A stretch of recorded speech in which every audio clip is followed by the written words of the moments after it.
Mateus 4,19, desde o 18, que diz assim: caminhando junto ao mar da Galileia, viu dois irmãos, Simão, chamado Pedro, e André, que lançavam as redes ao mar, porque eram pescadores. E disse-lhe: vinde após mim, e eu vos farei pescadores de homens. Então eles deixaram imediatamente as redes e o seguiram. Passando adiante, viu outros dois irmãos, Tiago, filho de Zebedeu, e João, seu irmão, que estavam no barco em companhia de seu pai, consertando as redes, e chamou-os. Então eles, no mesmo instante, deixando o barco e seu pai, o seguiram. Então hoje nós vamos ver a respeito da escolha do discípulo, né? Como podemos ter certeza que esta ou aquela pessoa é indicada para ser nosso discípulo? É importantíssimo esse texto e esse tema, porque nós vamos entender algumas coisas a respeito de discipulado. A seleção da pessoa a quem você fará discípulo é de suma importância. Os princípios seguintes são indispensáveis para a escolha do discípulo. Há diversas áreas que um discipulador pode investir, mas deve ter o cuidado de investir na pessoa certa, pois devemos investir naqueles que nos admiram e não naqueles que nos invejam. Veja bem, primeiro, quem escolhe o discípulo é o discipulador. Mas para que haja um discipulado, precisa também o discípulo estar disposto a largar tudo e seguir o discipulador. Porque senão não há discipulado. Mas quem escolhe é o discipulador. Importantíssimo isso. Importantíssimo. Aí se a gente pegar o texto de Tito, capítulo 1, do 5 a 11, nós vamos ver quais as qualidades que um discípulo precisa ter. Eu separei aqui algumas e nós vamos estar falando um pouquinho sobre elas. Para a escolha do discípulo, nós precisamos ter um padrão elevado. Jesus fez pescadores de homens somente daqueles que estavam dispostos a segui-lo. Ele exigiu que seus discípulos abandonassem tudo o que tinham, até mesmo suas próprias vidas, se necessário fosse, para segui-lo. Eles teriam que atingir o seu padrão. Veja bem, quem impõe condições para o discipulado não serve para discípulo. Pode ser um seguidor, mas não serve para discípulo, porque o discípulo, ele precisa estar disposto a largar tudo, como fizeram esse aqui. Sabe por quê? Porque de pescador de peixe, transformar em pescador de alma, é um oceano. A diferença é um oceano. Não tem como, se a pessoa não estiver disposto a largar tudo, não tem como transformar um pescador de peixe em um pescador de homens. Não tem como. Por isso, o padrão deve ser elevado e não se negocia. Padrão não se negocia. Ou abre tudo. Vocês lembram do jovem rico? O que aconteceu? Jesus não negociou o seu padrão. Bom mestre, que farei para herdar a vida eterna? Olha só, as palavras dele foram muito chamativas, né? Bom mestre. Começou muito bem. Que farei? Larga tudo e segue-me. Ah, Senhor. Saiu entristecido porque tinha muitas riquezas. Aqui mostra que o discípulo precisa também uma coisa: amar o discipulador. Amar. Porque senão não segue. Então, é interessante isso. Características que ajudam a identificar um discípulo em potencial. Eu vou passar aqui algumas características. Ele deseja conhecer intimamente a Deus, é a primeira característica. Porque quem não deseja conhecer Deus intimamente não serve para discípulo. Pode ser um curioso, mas para discípulo não. Porque o que nós temos para apresentar é o Senhor Jesus Cristo. Então ele tem um desejo de conhecer mais de Jesus, então ele tem. Então esse é uma característica que é necessária para que se faça discípulo. Sua submissão aos ensinamentos indica que ele quer verdadeiramente conhecer a Deus. E aí o Filipenses 3, do 8 em diante diz assim: e na verdade tenho também por perda todas as coisas pela excelência do conhecimento de Cristo Jesus, meu Senhor, pelo qual sofri a perda de todas essas coisas, e as considero como escória, para que possa ganhar a Cristo, e seja achado nele. Não tenho a minha justiça que vem da lei, mas a que vem da fé em Cristo, a saber, a justiça que vem de Deus pela fé, para conhecê-lo e a virtude da sua ressurreição e a comunicação de suas aflições, sendo feito conforme a sua morte, para ver se de alguma maneira posso chegar à ressurreição dentre os mortos. Quem deseja intimidade com Deus, deixa tudo para trás. Deixar tudo é uma demonstração clara que vale a pena investir no discípulo. Sua coerência em obedecer a Deus demonstra morte para si mesmo. Nós, muitas vezes, não sabemos escolher discípulos. Basta um pequeno sinal, nós já vamos de cabeça. Sabe por quê? O desejo de fazer discípulo é muito grande. Há um desejo, porque eu quero passar tudo o que eu sei e tudo o que eu sou para frente. Mas tem que ser para a pessoa certa, porque senão a pessoa não vai fazer bom uso daquilo. Não adianta nada pegar, o Abílio é um perito em armas, né? Treina a atirar, tal. Mas ele está sendo treinado para defender a sociedade. Não para sequestrar, não para matar. Ele está sendo treinado. Então, não adianta eu treinar o bandido lá do PCC. Eu vou treinar, mesmo treinamento que eu dei para o Abílio, ele vai arregaçar com a sociedade. O Abílio não, ele vai defender a sociedade. Então é mais ou menos isso. Nós temos o desejo de ensinar, mas nós temos que ensinar a pessoa certa. Porque senão vai fazer mau uso daquilo que ele sabe. E muitas vezes vai fazer o uso daquilo que ele sabe para se rebelar e não para obedecer. Então tem que ter um desejo de conhecer a Deus mais intimamente. Quem deseja intimidade com Deus, deixa tudo para trás. Isso é um sinal claro de que a pessoa quer, então, alguma coisa com Deus. Precisa cumprir, precisa ser obediente, precisa ser submisso, precisa querer obedecer a Deus. Então, esse é um sinal claro que esse é um potencial discípulo. Nós não podemos rebaixar esse nível aqui. A pessoa que não quer nada com Deus, não serve. Então, é um sinal muito claro, o primeiro sinal é querer intimidade com Deus. Segundo, ele está disponível nesse corre-corre que nós estamos vivendo, né? Está difícil achar pessoas disponíveis. Mas ele está disponível. João 14, 17, o Espírito da verdade, que o mundo não pode receber, porque não o vê, nem o conhece, mas vós o conheceis, porque habita convosco e estará em vós. Jesus poderia ter usado outro método de discipular, mas escolheu o modo intensivo. O discipulado nunca regride, ele se intensifica. Antes, Jesus estava com eles, mas agora estaria neles.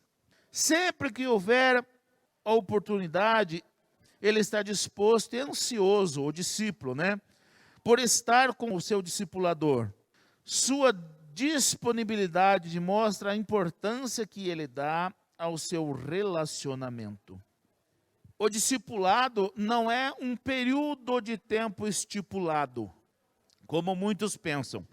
O que se estipula um tempo é treinamento. Nós não fazemos treinamento, nós fazemos discípulos. Então, o discípulo, ele precisa estar disponível. E uma das características imprescindível para o discipulador é saber se o discípulo está disponível. Mas nessa correria é difícil. Eu vou falar para vocês, eu fui discipulado, ou sou discipulado, pelo pastor Wilson Guimarães. E ele me escolheu para discípulo. Isso faz quase 20 anos. Faz quase 20 anos. Eu aprendi muitas coisas com o pastor Wilson. Não foi dele pegar uma apostila e abrir e me dar um estudo. Não foi em estudos que eu aprendi muitas coisas com ele. Foi de andar junto. Foi de andar junto. Ele começou a fazer um grupo de encontro de casais e ele me chamou, mas ele me chamou para participar de tudo. Primeiro, das reuniões que eram feitas para decidir os encontros de casais. Como que faria? E eu ficava ali observando. Eu não sabia, mas eu não sabia o que ele estava fazendo. Ele estava me discipulando. Eu ficava ali, via as reuniões, eu nem sabia, eu ficava... Aí eu me dispus para fazer o som dos encontros. Então, beleza. Aí depois ele me levava para escolher aonde seria o local. Ele vinha de Campinas, passava lá em casa, e quantas vezes eu desmarquei viagem só para ir em Serra Negra, Lindóia, escolher um hotel, uma pousada, ou lugares assim, para saber onde se faria o encontro de casal.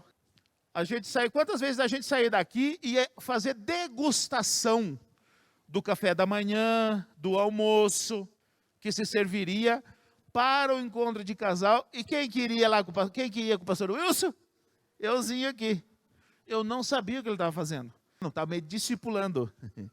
Mas não com estudo, ele me levava para ver o que ele fazia e como ele fazia e por que ele fazia. Ele exigia o melhor do hotel pelo menor preço. E era uma equipe grande, não explorando o hotel. Ele via o que o hotel poderia oferecer de melhor pelo menor preço. Então ele pedia, tal. E eu via as negociações. E eu ali só de butuca. Aprendendo, mas eu não sabia. Quantas coisas eu aprendi com o silêncio dele. O silêncio dele me ensinou muito. Mas o discipulado, ele não para. Vocês pensam que parou, que acabou 20 anos depois, vocês pensam que parou? Não. Ele continua me discipulando. Eu continuo aprendendo. O discipulado de Jesus foi assim. Primeiro ele escolheu, chamou, vem comigo. Multidões andavam atrás de Jesus, mas ele só discipulava aqueles 12. E aí, de repente, a multidão largava Jesus para trás e fugia, porque a palavra de Jesus era muito dura. Não era que a palavra era muito dura. A palavra do discipulador, ela é verdade. Doa a quem doer. E aí sumia todo mundo. E certa vez Jesus disse, vocês não querem também? Aí Pedro disse, para que iremos nós? Só tu tens palavra de vida eterna. O discípulo tem que conhecer o seu discipulador nas suas intimidades. Para isso tem que andar junto. Não tem como. Tem que andar junto. Só que, beleza, deu os 3 anos, Jesus foi para a cruz. Acabou o discipulado? Não. Para onde que Jesus foi? Subiu ao céu e de lá ele veio dentro dos discípulos. Ampliou o discipulado. Isso nos mostra que o discipulado ele só aumenta. Se intensifica. Com o tempo o discipulado se intensifica. Por quê? Porque os discípulos, Eles eram representantes de Jesus aqui na terra. Então eles precisavam falar a mesma língua, eles precisavam ter decisões que o próprio Jesus teria. Então o discipulado ele não para, ele não é um período de tempo, ele só se intensifica. Quem não estiver disposto a largar tudo, a estar disponível, não serve para discípulo. Porque os discípulos largaram tudo. Quantas vezes eu paguei mico para estar junto com o pastor Wilson, estou citando um, para estar junto com o pastor Wilson. Quantas vezes eu paguei mico? Mas ele sabe disso. Ele sabe o quanto que eu me esforcei para estar junto dele. E muitas vezes, 5, 10 minutos. Eu me arrebentava, mas eu estava junto. Muitas vezes deixei de viagens, deixei de muitas coisas para estar com ele.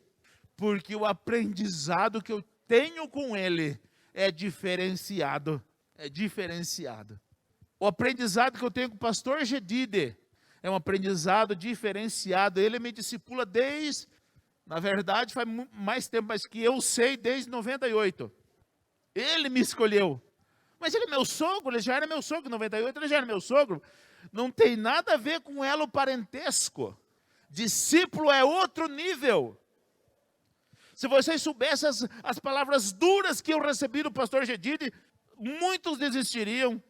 Mas Jesus foi mole com seus discípulos, para trás de mim, Satanás. Falou para Pedro. Um pouquinho antes ele diz, bem-aventurado és tu, Simão Barjonas. Um pouquinho antes. Mas na sequência ele diz, para trás de mim, Satanás. Palavras duras, discípulo que é discípulo, suporta a dureza da correção. Quem não é, vai embora. Vocês não sabem as palavras duras que eu recebi do pastor Gedide. Vocês não têm noção. Mas eu continuei firme. Quantas vezes eu passei noite e noite chorando. Mas vale a pena. Estou aqui. Muitos que não suportaram. Tem uns que nem entre nós mais estão. Se perderam feio. Então, mas tem que estar disponível. Vamos. Para onde? Não sei, mas vamos. Disponível, confiança. É necessário para um discipulado. Nós tiramos tempo para as coisas que julgamos importantes. Os discípulos de Cristo deixaram seus empregos para estarem com Ele. Sua disponibilidade provou o seu compromisso. Quem não estiver disposto a deixar tudo, não está disposto a aprender tudo. Apenas tem curiosidade. Curioso está cheio, gente. Só que o curioso vai só até a esquina. Ele não passa da esquina. Então, não pode ser um discípulo. Por isso que a escolha tem que ser a dedo. Discípulo se escolhe a dedo porque é para a vida toda. Quando que o Espírito vai deixar nós? Quando? Jamais. Porque ainda quando nós morrer, Ele não vai deixar nós estaremos com Ele. A não ser que seja Saul, né? Como Saul. Mas jamais. Porque até na nossa morte nós estaremos com Ele. Então é para a vida toda, é para o resto da vida. É importante isso. E eu estou citando meus exemplos. Então é muito importante a gente ter essa consciência. Outra coisa, o discípulo, ele é submisso. Gente, submissão está em baixa. A submissão hoje não é mais algo levado a sério. As pessoas não sabem mais ser submissos. A submissão é tão valiosa que é um critério para o discipulado. Quem não quis ser submisso ao Senhor Jesus não foi discípulo de Jesus, porque nos piores momentos eles deixaram. Só ficou junto com Jesus aqueles que eram submissos. Deus não aceita menos que um espírito quebrantado e contrito. Sua qualidade de servo e seu amor a você refletem a submissão e respeito pela maturidade que você tem. Então, a qualidade de servo, ela é refletida na submissão. Porque se não houver submissão, não há respeito supõe sempre que o discipulador, ele é mais maduro do que o discípulo. Essa é a premissa. Agora, se o discípulo quiser ser mais do que o seu discipulador, não vai funcionar. Porque o próprio Jesus disse que bastaria o discípulo ser igual ao seu Senhor. Nunca mais do que o seu Senhor. Vamos usar o meu exemplo aqui. Gente, o pastor Gedide, ele me discipulou desde 98, que eu sei. Pode ser que seja antes, que eu não sei. Mas desde 98 eu sei. Beleza. Eu fui me qualificar. Eu fiz 2 faculdades teológicas. E minha formação teológica, então, está acima da formação teológica do pastor Gedide. Por quê? Porque ele não tem formação teológica. Por isso eu sou melhor ou superior ao pastor Gedide? Jamais. Não é isso que conta. Esse é apenas conhecimento. Experiência, ele tem muito mais do que a mim. E eu sempre vou respeitar a maturidade dele. Aqui na igreja, eu sou pastor titular. Aqui na igreja. Jamais eu iria colocar o pastor Gedide como meu auxiliar. Jamais. Ele não é meu auxiliar, ele é igual a mim aqui. Não há essa diferença. Tanto faz, pastor Gedide, eu, pastora Margarete, é a mesma coisa. Porque não existe isso, eu ser mais do que o meu discipulador, jamais. Ele me discipulou. Quando eu era um bebê de colo, foi ele que me carregou. Agora, só porque eu me qualifiquei, eu sou mais? Nunca, nunca. Não sou mais, não. Tenho uma estrutura teológica mais qualificada. Mas quer que eu fale um negócio para vocês? O pastor Gedide dá aula de teologia, ele não sabe. Ele não sabe. Então, a maior aula de teologia eu tive com ele no meu primeiro estudo em 98. Eu fui explicar Tiago e eu não soube explicar. Não soube explicar. Ele jamais me envergonhou. E quando ele viu que eu não estava conseguindo dar resposta, ele levantou o dedinho e disse, igual o ovo. Aí eu coloquei essa teologia do ovo. Porque eu não sabia o que é a concupiscência, né? Palavras difíceis ali, né? E eu sempre me preparo muito bem, mas nessa aí eu não estava bem preparado ali para explicar o que era aquilo. O que é... Como se explica esse texto? Lá vai pastor Gedide, para não me envergonhar. É igual o ovo. Igual o ovo, fecha. Se a galinha não chocar o ovo, não nasce o pintinho. Pronto, me abriu um mundo na minha frente. Foi a verdade, a teologia do ovo. Ele explicou tão simples que eu não sabia explicar. Como que eu vou ser mais do que ele? Jamais. Então, a submissão é algo imprescindível para o discipulado, para a escolha do discípulo. Se não houver submissão, tem que sair fora. Você pode ensinar, você pode dar estudo, pode fazer um monte de coisa. Discipular, não. Discipular não é dar estudo, é passar quem você é, a tua essência. O que Jesus fez com os seus discípulos? Ele colocou seu espírito. E quem mais conhece a Deus senão o Espírito de Deus? Não é isso que diz a palavra? Então o próprio Jesus colocou todo o seu ser dentro do homem, dos seus discípulos. Então nós precisamos entender isso. A importância da submissão, de estar disponível e de desejar a Deus. É imprescindível isso. Uma pessoa insubordinada e insubmissa jamais poderá ser um verdadeiro discípulo.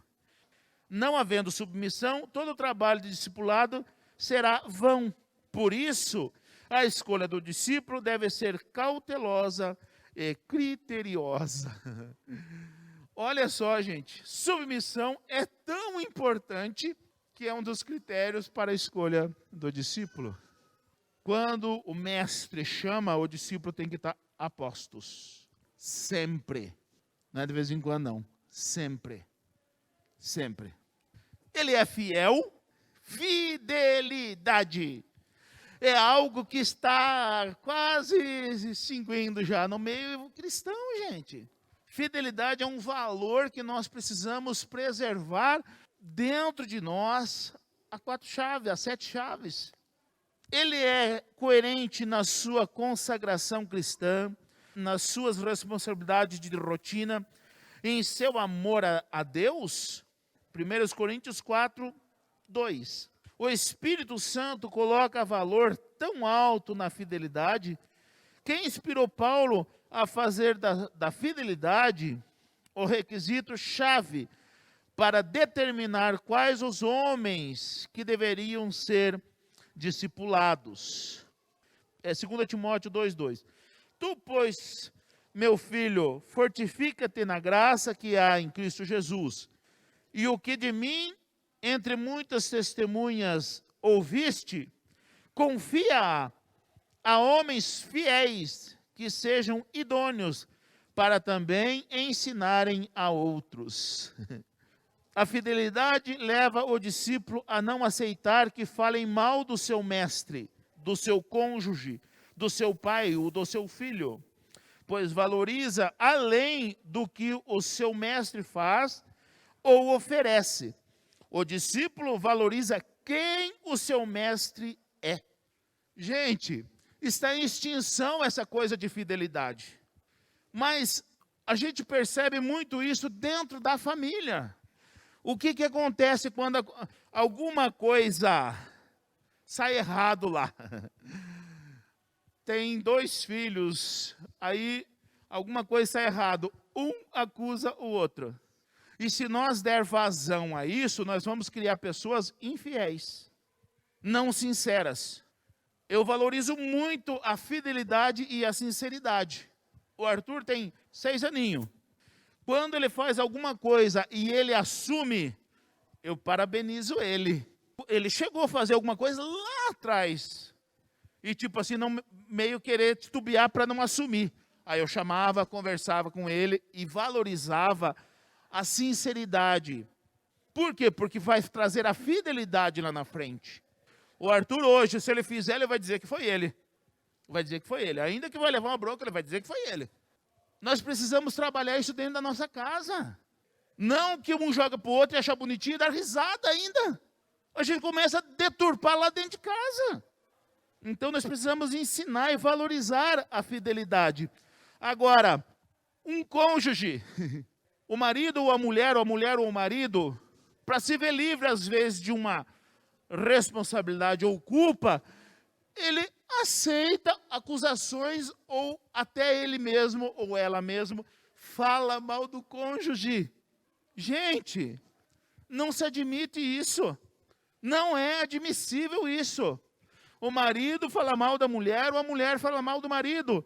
O pai fala mal de filho ou o filho fala mal do pai. Não se admite isso. Mas nem de brincadeirinha.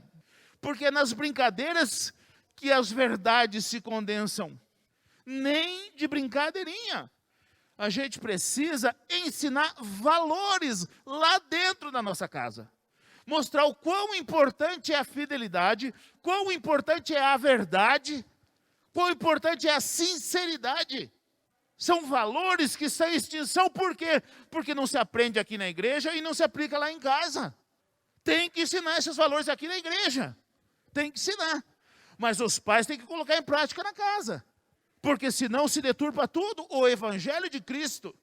O cristão tem que ser sincero. O cristão tem que ser verdadeiro, ainda que vai levar prejuízo, ainda que vai se lascar. Tem que ser verdadeiro, tem que ser sincero. A palavra de um cristão vale muito. Eu vivi num tempo em que se qualquer um que se declarasse evangélico, as portas se abriam. Quer que fale um negócio para vocês hoje? Se falar que é evangélico, Deus me livre. Deus me livre. Não quero saber de evangélico. Por quê? Porque não se ensina mais valores. Esses são valores que tem que ser ensinado, mas tem que ser praticado lá dentro da casa, desde criancinha. Homens de honra. É o que um cristão deve ser. De honra. Falou, cumpriu. Ainda que se lasque todinho. Falou, cumpriu. Fidelidade. Aí as pessoas ficam sabendo pela boca do cônjuge os problemas familiares, os defeitos da esposa, do filho. A sociedade sabe da onde? Da boca do cônjuge, da boca do pai, da boca do filho. Sociedade é diferente. No meu caso, eu sou pastor, então vocês precisam passar para mim, mas não para o vizinho, não para a vizinha, não para o outro parente. Não, essas coisas se resolvem aqui dentro de casa. E lá para fora ninguém sabe nada. O vizinho não precisa saber que você discordou da esposa e que a esposa queimou feijão, ou que faltou sal na casa, não precisa saber. Não precisa saber que se expõe coisas um do outro. Fidelidade envolve isso, porque são princípios e valores que o cristão precisa ter. Senão não serve para discípulo, não serve. Não se expõe um membro da família ou o seu líder. Não se aceita a acusação. A Bíblia diz que não é para aceitar acusação, ao menos com 2 ou 3 testemunhas, ao menos que tenha 2 ou 3 testemunhas. Não se aceita acusação contra o teu mestre, o teu discipulador, o teu marido, a tua esposa, o teu filho, o teu pastor. Não se aceita acusação assim. Tem que defender até embaixo d'água. Eu defendo cada um de vocês aqui até embaixo d'água, pode ter certeza disso. Eu não admito que ninguém venha falar de membro da nossa igreja aqui, eu não admito. E se falar, vai se ter comigo. Mas é um valor que nós temos. E se tiver a verdade, a gente não tapa com a peneira, não. Se aquilo que falou é verdade, tudo bem. Eu vou defender a pessoa até o último, mas o erro eu não posso defender. Mas a pessoa eu devo defender, é diferente. A pessoa fez uma coisa errada, eu não vou defender o erro da pessoa. Mas eu não posso aceitar que venha deitar a lei em cima. A pessoa, eu vou usar essa palavra, né, que eu não uso para mim, mas eu uso para vocês. Tem o direito de errar, gente. Quem não erra? Então eu não vou admitir que as pessoas venham descer lenha em vocês. Eu não vou admitir. Mas isso é princípio de fidelidade, gente. Quem é fiel defende até a morte.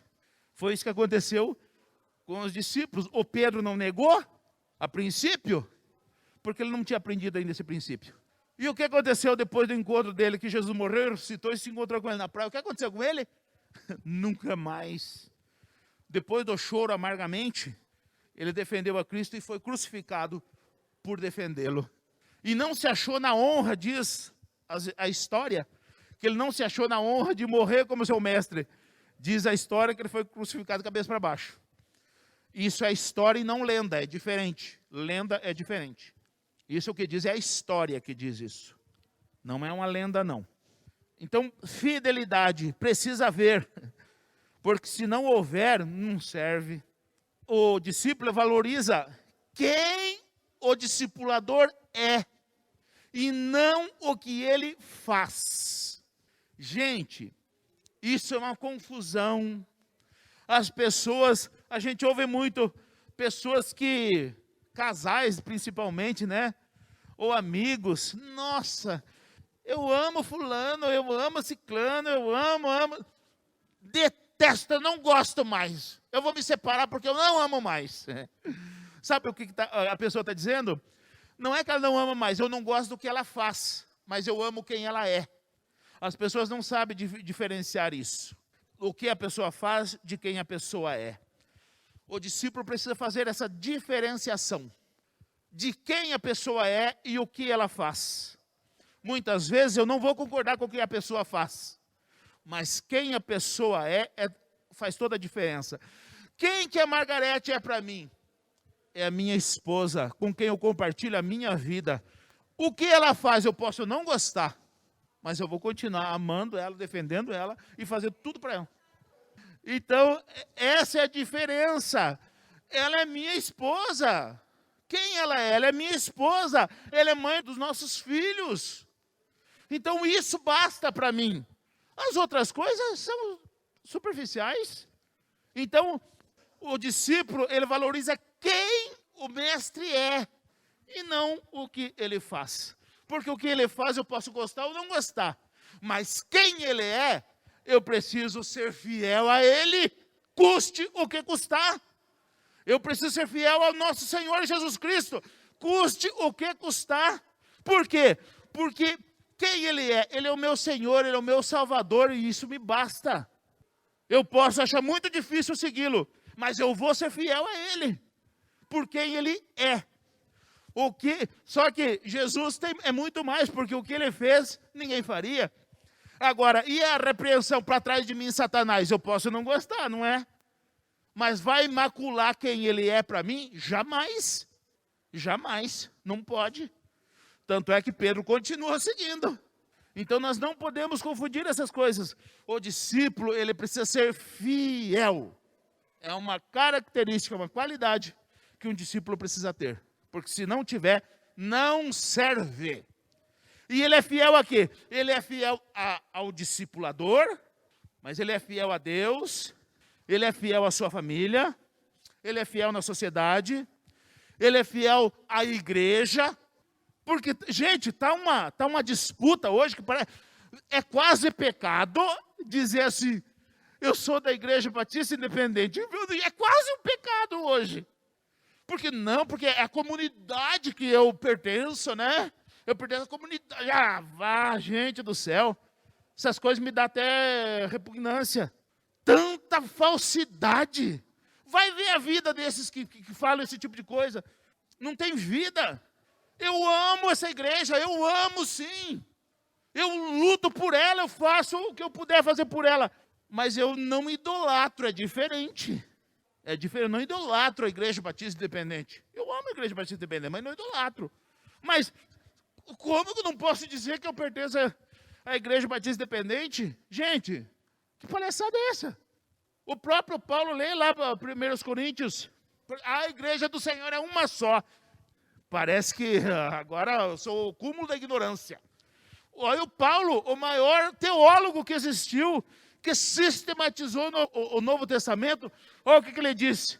1 Coríntios, capítulo 11, versículo 14. Estava ali sobre o cabelo comprido, sobre o cabelo curto. E aí ele disse, não é bom tal. Mas se alguém quer ser contencioso, saiba que nós não temos tal costume. E olha o que ele diz. Nem as igrejas de Deus. Quer dizer, só tem uma, Paulo está falando o quê? O maior teólogo que já existiu, que sistematizou o Novo Testamento. Ele está falando da Batista, da Assembleia, as igrejas de Deus. E eu venho hoje aqui, o bambambam do pedaço maior do que Paulo, e venho dizer que não pode chamar a Igreja Batista Independente, onde já se viu. Então, fidelidade à igreja faz parte. Pode estar em frangalhos, mas eu faço parte, eu estou aqui. Nem que eu seja o último dos moicanos, mas eu estou aqui. Nós precisamos fidelidade, porque em última instância nós não seremos fiéis ao Senhor. Na hora da perseguição, vocês acham que não vai vir perseguição para a igreja? Virá sim. Na hora da perseguição, quem não aprendeu o caminho da fidelidade vai se desvirtuar, não vai suportar sofrimento. Hoje, a fidelidade é testada em falatório, né? Lá não, lá é vida ou morte. E aí? Se eu não aprendi o caminho da fidelidade, acabou para mim. Acabou para mim. Então, ele é fiel à sua igreja, à sua esposa, ao seu marido, aos seus filhos, aos seus pais. Fidelidade. Algo que está em extinção. Nós, cristãos, precisamos preservar estes valores. Preservar. Fiel ao emprego. Tem que ser fiel no emprego. Não invente atestado, não. Até hoje, eu peguei um atestado na minha vida. Um atestado. E mesmo assim, eu trabalhei todos os dias do atestado. Num dos maiores grupos, o grupo Chapecó. Na Chapecó Avícola. Por quê? Porque eu cortei esse dedo aqui, ó. Cortei esse dedo, cortei o tendão e aí o dedo caiu para baixo. E aí eles deram 3 pontos por dentro e 3 pontos por fora. E eu fiquei com o dedo duro para frente assim. Mas eu não podia fazer o serviço que eu fazia. Mas sabe o que eu comecei a fazer? Limpar o ambiente de trabalho. Com a mangueira, eu pegava com a outra mão e fiquei limpando todos os dias de atestado. Não faltei nem um dia. Não apresentei o meu atestado na empresa. E a turma hoje inventa atestado. Inventa atestado. Não vai trabalhar porque amanheceu com a lua virada, né? E aí corre lá, pega um atestado e apresenta na empresa. Gente, onde já se viu isso? Isso é roubo. Não se faz isso. Isso é roubo. Está roubando do seu patrão, da empresa que você trabalha. Você não foi porque você não quis, então perca o dia, perca a sexta, perca não sei o quê. Explique lá, e só não vai em última instância. Fidelidade. Essas coisas nós precisamos rever no meio evangélico. Mas vamos lá, João 6, diz assim: à vista disso, muitos dos seus discípulos abandonaram e já não andavam com ele. Então perguntou aos 12, porventura quereis também vós outros retirar-vos? O discipulado não é só ensinar apenas sobre fé, é ensinar uma conduta cristã. Discipulado não é um treinamento, é uma transferência de vida, de quem somos. Isso é discipulado. O resto é treinamento. O discípulo, ele também quer fazer discípulo. Muito importante isso. Aquilo que ele está aprendendo, ele está transmitindo ou está retendo? Isso faz toda a diferença. Ele entende que o cristão maduro está compromissado em fazer discípulos. Ele deseja crescer no Senhor a fim de dar glórias a Deus, reproduzindo Cristo nos outros. A disposição na evangelização demonstra que tal pessoa pode ser mais bem observada para o discipulado. Sem este desejo de discipular, não há como investir, pois este desejo é que vai fixar o verdadeiro aprendizado no discípulo. Discípulo faz discípulo. O discípulo precisa ser confiável para replicar com exatidão os ensinamentos recebidos. O que faz com que você cresça naquilo que você está aprendendo é quando você reproduz com fidelidade aquilo que você está aprendendo. Essa é que é a diferença do discípulo. Ele deseja, ele não vê a hora de aprender alguma coisa para ensinar para os outros. Esse é o verdadeiro discípulo. E se ele não tem vergonha de ligar, né, ou de procurar o seu discipulador, o seu mestre, quantas vezes for necessário. Ele não tem vergonha. Ele não tem medo. Confiança. Entre discípulo e discipulador, entre pastor e ovelha, precisa haver confiança. Vocês precisam ter a confiança de chegar em mim qualquer dia e a qualquer hora. Se for 3 da manhã, pode me chamar. Vocês precisam me chamar. Se for 4 da manhã, se for horário do almoço, pode me chamar. Tem que haver essa confiança, que se você chamar, eu vou responder. Mas tem que haver essa confiança, porque se não houver essa confiança, fica entravado. Agora, e se eu não puder? Se eu não puder, eu vou falar.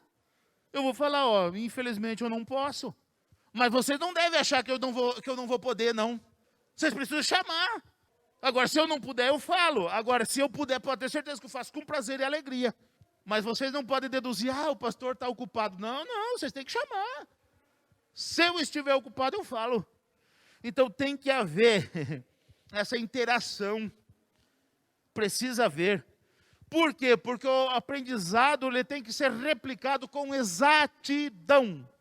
Não pode inventar um negocinho lá no meio para replicar. Não, vai ter problema. O aprendizado tem que ser replicado com exatidão. Por quê?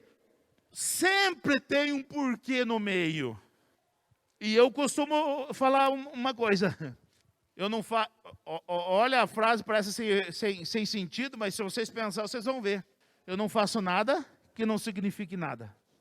Tudo o que eu faço tem um significado. E eu ouso dizer tudo. Tudo. Você pode não entender, e talvez você nunca vai entender, mas eu sei por que eu estou fazendo. Então é importante você replicar exatamente. Se tiver dúvida, pergunte. Tem coisa que eu vou poder falar, tem coisa que eu não vou poder falar. Porque senão daí vocês não aprendem a submissão. Se você souber que se você obedecer, você vai se dar bem. E se você não obedecer, você vai se dar mal, o que você vai fazer? Você vai obedecer, não é? Agora, se você não sabe que se você desobedecer, você vai se dar mal, aí você está... É opção sua, né? Então, tem coisa que eu não vou falar. Se você não for submisso, você vai se lascar assim assado. Aí pronto, aí não é submissão, você está indo por interesse. Está obedecendo por interesse, porque você não ia se lascar, né? Não. Submissão não é o porquê. Tem que fazer, tem que fazer. É assim. Beleza, eu vou fazer. Isso é submissão. Ele procura replicar com exatidão, beleza. Porque tem muita gente que até replica. Mas eu vou replicar do meu jeito. Do jeito que eu aprendi é muito fraquinho. Eu já estou acima. Cuidado. O último que tentou isso aí caiu para baixo. Com 1/3 dos anjos do céu. Que era melhor do que o Altíssimo, né? Seria semelhante ao Altíssimo. Cuidado. Isso aí não dá certo, não. Nunca deu certo. Esses critérios podem parecer muito elevados, mas a qualidade que você obtém é determinada pelo padrão que você exige. Se você aceita a mediocridade, será isso que obterá. Quanto mais exigentes formos, melhor será a qualidade de nossos discípulos. Não tenha receio de exigir um alto padrão, pois estamos formando discípulos para Cristo. Eu costumo trabalhar sempre no mais alto nível. Vocês percebem? Tem gente, e esses dias nós tivemos uma grata surpresa, né? Que liderança de outra igreja aprendeu com uma discípula nossa aqui, que não é líder, mas aprendeu com um discípulo nosso aqui. E eu ouso dizer que qualquer um dos nossos discípulos aqui, ele é capaz de trabalhar com qualquer liderança dessa cidade. Qualquer, e não só dessa cidade. Ouso mais, do nosso estado e do nosso país. Qualquer um dos nossos liderados. Eu sei do que eu estou falando. Eu pertenço a grupo de pastores do Brasil inteiro. E eu vejo a qualidade que nós temos hoje. Medíocre. Medíocre. Pessoas que não sabem folhear a Bíblia. Tem uma boa oratória, estão lá na liderança. Infelizmente. Não é esse o nosso critério. Os nossos jovens aqui, a maioria deles, pelo menos uma vez já estudou o Novo Testamento. A maioria deles, pelo menos uma vez já estudou todo o Novo Testamento. O Fernando, meu filho, ele já estudou 4 vezes o Novo Testamento e uma vez a Bíblia todinha. E agora ele está estudando versículo por versículo. Você sabe quantos versículos? Eu já fiz isso. Você sabe quantos versículos a Bíblia tem? 31.173. Capítulos, 1.119. Eu já fiz capítulo por capítulo, versículo por versículo. O Fernando está fazendo também. Meu discípulo, é meu filho, mas é meu discípulo. E ele está fazendo. Vamos ver os devocionais desse menino. Ele pode pregar em qualquer congresso do Brasil. Mas eu estou falando de um. A maioria é assim, dos nossos jovens aqui. Dos mais novos. Se você se conformar com a mediocridade, vai ser isso que você obterá dos seus liderados. Eu não me conformo. Crianças estão fazendo devocional e mandando para mim. Como eles não sabem escrever, eles mandam de áudio. Eles lêem o texto lá e, pastor, eu entendi isso aqui. Gente, perfeito. Entendeu certinho. Perfeito. Então, mas o que é isso? Incentivo dos pais. Eles estão vendo que o nosso meio aqui é bíblico. Criança. O Arthur tem 6 anos. A Esther tem 6 anos. A Sofia tem 7 anos. Fazem devocional, gente. E ainda vem saber se está bom ainda. Eles querem feedback. Se está bom, se não está, né? Ótimo, gente. Ótimo. Vamos ver, eu até postei um devocional do Arthur. Está lá na página da igreja. Vamos lá ver o devocional dele. Está lá na página, tanto no YouTube quanto no Facebook da igreja. Está lá. Vamos ver o devocional que ele fez, de Jonas. Vamos lá para vocês verem. Tem muito adulto que não sabe o que ele falou lá. Nós não podemos nos conformar com mediocridade. Nós cristãos precisamos estar aqui em cima. Não no orgulho, mas no saber, no comportamento, no compromisso. No orgulho, não. No orgulho, nós temos que estar aqui embaixo, humildes. Por isso que o Senhor Jesus disse, ser discípulos como as pombas, mas astuto como a serpente. Nós precisamos saber aonde que nós temos que ter lá em cima. É na nossa prática de fé. É na nossa prática do que nós estudamos aqui. E não no orgulho de nos orgulhar. Não. Aí nós temos que ser humildes.